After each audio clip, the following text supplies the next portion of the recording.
International Reports. Around the World with the Konrad Adenauer Foundation. Hello and welcome to another edition of International Reports. I'm Eric Olander. Today we're going to continue our discussion exploring the legacy of colonialism and the impact it's having on foreign policy in different regions around the world. In our last show, I had a fascinating conversation with Stefan Malarius and Florian Binder on Russian imperialism in the South Caucasus. If you haven't had a chance to catch that show, I highly recommend it. Our focus today, though, is going to shift to Africa. It's been more than half a century since most African countries gained their independence from European colonial powers. But the intervention by external powers in Africa didn't end when the French, British, German, Portuguese, and Italian flags came down. By that time, the Cold War was well underway, and Africa was a frontline battleground between the Soviets and the Americans. But Africa was by no means alone. It was a similar situation in both Asia and Latin America. Yet in the intervening years since independence and the end of the Cold War, many economies in those other regions, especially in Asia, have flourished, while most African countries remain stubbornly at the bottom of the development index. And the question we want to explore today is, to what extent is the legacy of colonialism to blame? There's a fascinating article by Anya Beretta, who heads the Konrad Adenauer Foundation's Regional Economy Program in Africa, in the print edition of International Reports that explores this complex issue: Trade with Africa, New, Old Dependencies.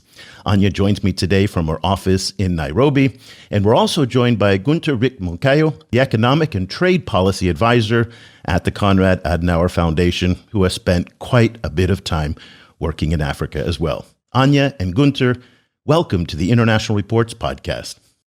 Hello, good morning. Yeah, good morning also for me. Yes, before we get started, I just want to make a very small disclaimer. This is an extremely sensitive topic and one that we cannot do justice in just a short half-hour discussion. So I hope that you'll see what we're going to do here today as a starting point to a much larger conversation about the role that colonialism played and continues to play in African economic development. Okay, Anya, with that said, let's dive in. Your report highlights two major schools of thought on this issue: those who support neocolonial theories and put today's challenges squarely at the feet of that history that I discussed in the introduction. And then there are others who argue that Africa's economic problems today have a lot more to do with poor governance and inadequate planning than with meddling from outside powers and dependencies on the West. Help us understand the landscape of this debate that you outlined in your article. Yeah, thank you very much, Eric. And as you rightly said, since independence, a lot of has happened on the African continent and sub-Saharan Africa, but nevertheless, a lot of the African countries can still be found continuously on the bottom of economic development indexes. And so rightly, a lot of people are asking themselves, how is that even possible, right? And while some entirely focus on internal factors, such as, lack of strong institutions, lack of political will, lack of good governance, others blame external factors. And one of them obviously is the question in how far have these countries ever become truly independent? Or are they still in one way or the other dependent on the former colonial powers, or if you want to say the global north or the west? And are they not exploited today still? Obviously, they're independent on the paper, but in how far are they really independent, or are external powers continuing to exploit them? And that's what I would call basically, the theory of neocolonialism. There are also a lot of definitions. I'm not going to say one is right, the other is wrong, but I use the term of neocolonialism in my paper when it's in the sense that countries are formally independent on paper, but there's still some form of dependency on other countries, which obviously is not favorable for African countries. Yeah. Gunter, what's your take on this debate and these two different perspectives that Anya laid out in the article? Well, of course, institutions do matter, right? But it's not as simple as saying, well, just build them up from scratch and do it right, because every institution that we have, be it a proper organization or be it like a more informal set of rules, is always like build up like geological layers, right? So they come with a history. So it's not so easy to separate those two schools of thinking. They always mix up, and then you come to interesting results. Take for example the franc CFA, so the currency in a lot of Western and Central African countries. There you have a very strange institution. You have this currency that is a result of the colonial past, that comes with some benefits for the countries. So you have the fixed exchange ratio to the euro, which gives investors some security in terms of planning. Then you have the limited influence that the countries can play in monetary policy, which is also good because it makes the currency more. You have less influence from shifting political views on the currency, but at the same time, it's a highly emotional topic. I can understand that for a lot of people, this is a symbol of the past that is not associated with good memories, and that they want to build something new. But again, in this case, you would build a new layer, a new geological layer on top of the older one. And that's why it's so difficult, and that's why the discussions are so heated up. And just to build on this, Gunther very rightly say, and I don't say in my article that is only the external or the internal factors. It is, of course, the truth is somewhere in the middle. But from my point of view, people that argue on this neo-colonialism theory, they really, really focus only on external factors. And I think that's not correct. Yeah, that's an important distinction to make. It's also important to note that, and you point this out in your article as well, that Africa is by no means a monolith. This is a diverse tapestry of countries, languages, cultures, and there's a lot of variety in terms of how different countries are pursuing economic advancement. Anya, according to your research, what accounts for why, in your view, some countries seem to be progressing and other countries not so much? Yeah, and I also need to make a disclaimer. So my article is really mainly focusing on economic development. We're not looking on democracy, institutions. I mean, they do play a role, a super, super essential role, as Gunther mentioned. But I'm really focusing on economic development. Sure. So what I argue in my article is that after independence, African countries took very different paths to develop their economies. Some have completely opened their economies after independence. They have introduced rules of free market economy, have liberalized their markets, were very keen and interested to bring in foreign investments. And as a consequence, have created this, let's say, enabling environment for foreign investors specifically. Others had other ideas how to achieve economic growth, and they have nationalized former private industries, very much from the socialist idea, have tried to close their markets, and especially in the 70s and 80s. And as we know today, that was probably not a very good idea, because if you compare those countries, for example, I compare in my article Tanzania and Kenya, which after independence had very, very similar economic indexes. Tanzania was slightly richer than Kenya. Kenya has chosen this free market approach, and Tanzania, has nationalized most of their economy, and that today, results in Kenya being much, much richer and much better off in economic development than Tanzania. So this is one factor. And if you look at what the trade patterns of African countries, they very much focused in the past, and some of them are still focusing today on, the export of raw materials. So you have natural resources. We know that African countries are very rich in natural resources, but then the question is, how do you build value from that?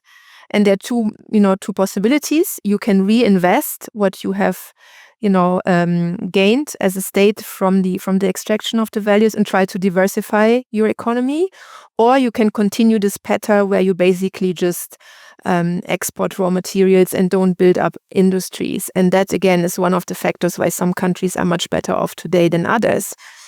Because, for example, Mauritius, they had a strong sugar industry, but then they have very soon after independence tried to reinvest the revenues from the sugarcane industry into other industries such as textile, where other countries like the DRC, which is also very rich in natural resources, they have not tried to diversify their economies, which today of course makes them very vulnerable to external factors such as world prices.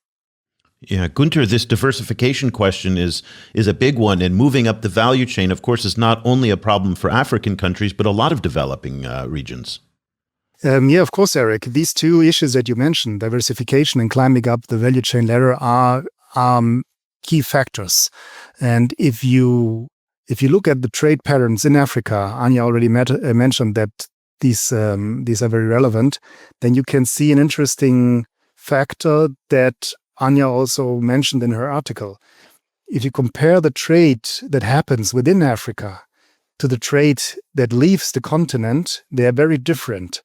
So the trade within Africa is much more diversified and has much more value addition than the trade that leaves the continent. So I think, and I hope that we will get back to this point in this podcast. I think a key lies within fostering intra-African trade. Yeah. Well, let's talk about those trade patterns, Anja. Intra-African trade is one of the solutions that you talk about for the future, but you also talk about the role that Europe plays in all of this. And a lot of these conversations about neo-colonial exploitation naturally migrate to European intervention. But you point out today that Africa's trade relationships are much more diverse than just selling to Europe. In fact, China, India, Asia, the Gulf are now all major players in the African trade portfolio. Talk to us a little bit about the diversity of trade actors and that intra-African trade that Günter was talking about. Right, yeah, and I think this is a very important point, Eric, that is often overlooked. So in the 1990s, basically the end of the Cold War, Europe was the default trading partner of African countries. Trade was more or less counting for 50%. On both sides. So trade to Africa, but also export or goods coming from Africa. They were almost exclusively going to Europe. And that obviously has changed significantly over the past 30 years.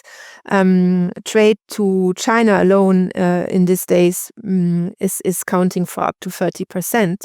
So, I'm also asking myself if the people that argue that there is a neo-colonialism power pattern, Europe is by far not the only partner anymore. So we don't even can say we are controlling Africa exclusively in that sense, because there are a lot of other partners that came along across time. And I think it's also very important to note that the structure of the trade is very similar. So Africa is exporting mainly raw materials to Europe, but also to China, to India, and to the Gulf states. So you couldn't say they're trading mainly processed goods with Europe and raw materials with China. The patterns are very, very similar. But I would say there is a big difference, because China has heavily invested in infrastructure in Africa, which is something that African countries needed and wanted. So that's a good thing. But very often this came with strings attached. So in return for, let's say, investing in infrastructure, China has secured very favorable deals to raw materials, mines, that I would say have a much, much higher value than the value of the infrastructure that China provided. So it is a bit questionable in which this has supported sustainable economic growth on the country, while usually, Europe as a trade partner has different priorities. We also focus on the labor force in the country, because obviously it's too expensive to bring in very qualified workers from Germany exclusively. So I think there are some points when it comes to sustainability, providing jobs, also environmental standards, social standards. I think European countries on average are a bit more respectful of those. So when it comes to sustainable development, I would argue that the trade relations with Europe have been more favorable for African countries than those with China. Yeah, and Eric, if you allow me to dive in or to jump in on these investment deals that come with strings attached, as Anja pointed out, because we can observe that the transparency according to these investment deals is very, very low. So in a lot of cases, we don't know a lot about them. In the cases we do know something about them, we can see that the conditions for these deals are not always very favorable for the African countries. A Swiss newspaper did an article some years ago about a crossroad in Uganda, because there's a crossroad where the highway from Entebbe Airport to Kampala meets a street funded by the European Union, and they compared the terms of the conditions of this investment, and so they compared the interest rate. They compared, for example, the fact that the Chinese money was a loan, the European money was part grant, part loan, and they came to the conclusion that based on the numbers, you cannot explain why they chose the Chinese money. And the authors said, well, maybe, or the only way to explain it is maybe that some form of corruption played a role. So there you come very quickly to the fact that also the political elites play a major role. And it's very important to look at how the political elites deal with these issues. So, Günther, let's stay with this issue of political elites, because this is also touching on one of the major themes that Anja brought up in the article about governance, and governance related to intra-African trade. In fact, a lot of traders in Africa will say that it's still easier to ship a cargo container to China or to Dubai than it is to ship it from Addis Ababa to Dakar in Senegal. So, Anja, talk to us about the issues that you raised in terms of smoothing out intra-African trade, as that is one of the keys to success looking to the future. Right. So, I mean, the fact that the shipment of containers is so expensive in Africa is, of course, an infrastructure problem.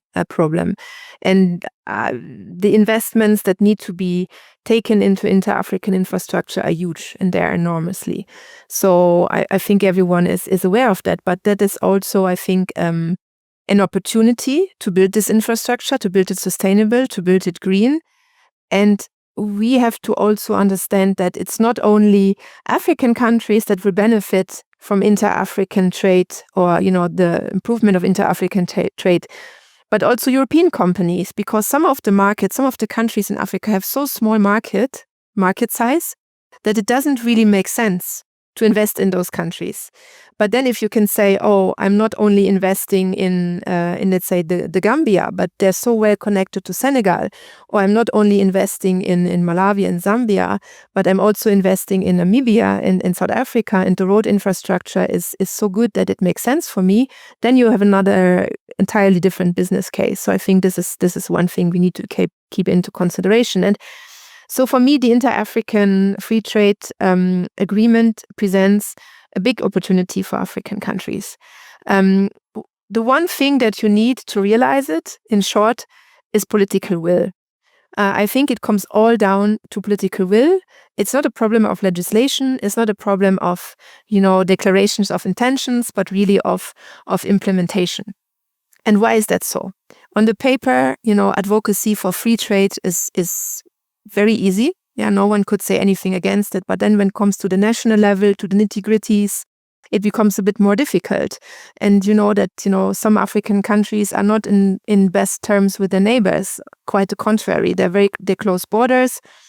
And while, as I said, it's easy to say on a national level or on a regional level, we're all in for free African trade. On a national level, one country might be, very much afraid that the labor force from the neighboring country will seriously cause a problem for their own labor force. So I think on a national level, there are a lot of fears. There is lack of political will. And of course, as we have seen in Europe also in the past, if you say we're going to have a free trade area, at some point you need to give up some of the national sovereignty. And a lot of countries obviously find this very difficult, saying we're giving up some of our key policies, into the African Union, and we are not then in charge of that anymore, but another institution is. The big opportunity I see currently is really the geopolitical situation. I think this is really a wake-up call for African countries in this entirely or a more and more fragmented world, to say we need to have more reliance on the continent. We can't always rely on external partners because it is to some extent very unpredictable what is happening with taxes and tariffs. How is the US going to treat us in the future?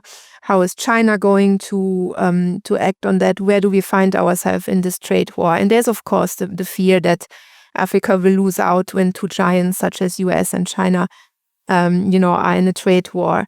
And this might really be the moment in time, the window of opportunity for African countries to really say, we need to get our act together. We can't always react to developments in other parts of the world. We need to act, and we need to find, a stronger African trade zone. And as Gunther rightly mentioned, it's not that, within the African area, you're shipping tomatoes from one country to another. It's more really processed goods. So this is really, really an opportunity for African countries to act and to show and demonstrate that political will that it needs, from my point of view, to really implement the African free trade agreement. Yeah, and allow me, Anja, to stress out one of the points that you mentioned, that these would also benefit countries outside of the African continent. Because, for example, we as Germans, we are highly dependent on trade. We are an aging society with stagnating productivity. So we do need the gains from trade to finance our welfare systems and to keep everything running. And we benefit really, really much from trade with developed countries. The richer the trading partner is, the more we benefit. So we don't have any interest in keeping our trading partners poor. We would definitely benefit from a boosting economic development in our trading partners in Africa. So that's a very important point from my point of view. And allow me just to add something to the high cost of trading within Africa. Because you rightly said, Anja, that the trading cost is very high due to infrastructure problems, but there is also another side, another factor that plays a role.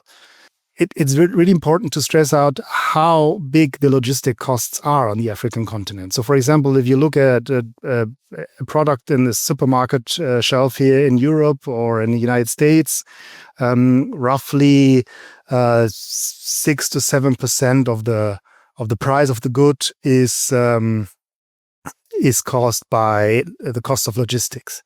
In Africa, it can be up to 70%. So it's a huge difference. The consumers pay a high price for the situation. And of course, the infrastructure plays a role, as Anja had pointed out, but there is more to that. There's, of course, the bureaucracy on the border. The border procedures are a nightmare in a lot of cases. The number of paperwork you need to cross a border is really, really insane. And also you have a very fragmented market. So most of the goods are transported by trucks. For example, if you look at Kenya, you have like 150,000 trucks on Kenya's road. But the largest transport company in the country owns just 1,400 trucks. The second largest only 600. So you have to deal with a very fragmented market. And you have often the situation that you have to call several partners if you want to ship something. You have to call, like, for say 40 transporters, but only 20 will answer the phone. So you have on the one side the need, so you don't find the trucks that you need, but on the other side you have trucks just sitting on along the road empty because they don't get an order. And I think that, or I believe, and I see already some startups dealing with that. And I think that the new technologies, the digital technologies, they can help a lot. They can help the African countries a lot to deal with these fragmented markets and also with facilitating border procedures. I just wanted to build on that. I mean, what Gunther described there, I think, is a super relevant point, the so-called non-tariff barriers. And this is only one example, and you have so many more. And it's estimated that actually the non-tariff barriers are actually much more costly than actual taxes. So this whole delays because of bureaucracy, the fact that there should be laws, but then they're not implemented. I can give a very concrete example. A lot of countries had reduced import taxes for materials that were used to build solar panels because there was, the idea we need more renewable energy. But the moment your container lands in a country and you say, I'm actually exempted from VAT or I have to pay very little VAT, that's on paper, but it's not implemented. So you would still have to pay, these taxes in some form of, I don't know, I want to call it bribery or something to get your container out, right? And this, of course, causes a lot of delays. It adds some layers of unpredictability. And it's a risk, of course. And we all know that, risk is really the one thing that kills businesses. So I think this is, and this again, and then it comes back to political will. Do you have someone who says, I'm really, standing up and this needs to stop? Or is it just lip service? This is super, super important. It is, but I just want to bring you back to the end of your article. And you, despite these challenges, and there are many, remain optimistic that intra-African trade and the direction that a lot of African countries are going is quite encouraging. No, absolutely. And I think also one argument that you have to make against neocolonialist theories is they basically deprive African countries of their own agency. If you say, they're 100% dependent on external forces, that really, makes them very small. And a lot of countries have shown remarkable efforts and have shown really that they want to develop their economies, that these things are very, very important to them, and that really needs to be, I think, in the center of arguments. And Africa again is not a country, it's a continent. It has it's 50 plus countries, and they're very, very different in their development. And so I remain optimistic because I think, because of this fragmented situation that we see in the world, in the geopolitical scenario, African countries have more and more bargain power. Because if they come together, 50 plus states is something that you can't ignore, be it in multilateral forums such as the UN. Africa has the presidency of the G20 this year. And South Africa has been very vocal about, economic development and also asking other partners to participate in that. So I remain optimistic because I think there are a lot of good examples from African leaders that demonstrate leadership. And again, it's a huge continent, a lot of countries, and the market of the future. You already have. I think in by 2050, the market size of Africa will exceed China and India. So this is really the market that everyone should be keen to tap into now, because you have a rising middle class. You have more and more people that want to purchase, that want to consume. Western products are very high on the agenda because they stand for quality. So there is really an interest to strengthen the economic relations, I think, specifically with Western countries from the African side. And this is why I remain optimistic. Well, I'm glad that we could end on an optimistic note that is always very encouraging. Anja Günther, thank you so much for your time and for your insights today. The article is Trade with Africa, New Old Dependencies by Anja Beretta, head of the Konrad Adenauer Foundation's Regional Economy Program in Africa, and it's available in the print edition of International Reports. I also want to thank Günther Rick Moncayo, the Economic and Trade Policy Advisor at the Konrad Adenauer Foundation, for joining us today and for his insights on these complex, very sensitive, but very interesting issues. Anja Günther, thank you so much for joining us today. Thank you. Yeah, thank you for having me. And that'll do it for this edition of International Reports. I'm Eric Olander on behalf of everyone at the Konrad Adenauer Foundation around the world. Thank you for joining us today, and we look forward to having you join us again for another edition of International Reports.